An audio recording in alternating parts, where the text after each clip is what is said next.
സ്വതന്ത്രമായ പ്രവേശനം അനുവദനീയമല്ലാത്ത പ്രദേശത്ത് അനധികൃതമായി കടക്കുവാൻ ശ്രമിക്കുന്നവർക്കെതിരെ ഉപരോധം കർശനമാക്കി Vatican city state.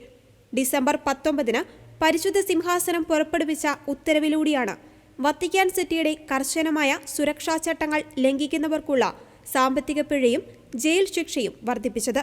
Vatican city സ്റ്റേറ്റിനായുള്ള പൊന്തിഫിക്കൽ കമ്മീഷൻ പ്രസിഡന്റ് കർദിനാൾ ഫെർണാണ്ടോ വെർഗസ് അൽസാഗ ഒപ്പിട്ട രേഖയിൽ 10,000 മുതൽ 25,000 യൂറോ വരെ പിഴയും 1 വർഷം മുതൽ 4 വർഷം വരെ തടവും വ്യവസ്ഥ ചെയ്യുന്നു.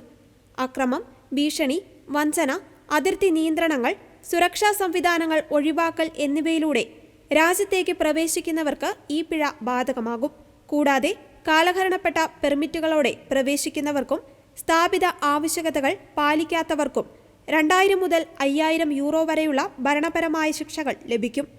തോക്കുകൾ, വിനാശകരമായ വസ്തുക്കൾ, വേഷം മാറി ഒരു വ്യക്തി അല്ലെങ്കിൽ നിരവധി ആളുകൾ ഒരുമിച്ച് കുറ്റകൃത്യം ചെയ്താൽ പിഴകൾ വർദ്ധിപ്പിച്ചേക്കാമെന്നും ഡിക്രി ഊന്നി പറയുന്നു.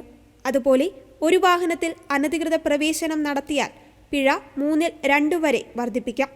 ഡ്രോണുകളുടെ ഉപയോഗം ഉൾപ്പെടെ വത്തിക്കാനിൽ കർശന നിയന്ത്രണങ്ങളാണ് കൊണ്ടുവന്നിരിക്കുന്നത്.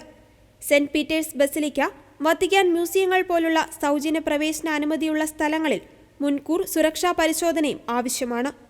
ലോകത്തിലെ ഏറ്റവും ചെറിയ സംസ്ഥാനമാണ് വത്തിക്കാൻ സിറ്റി.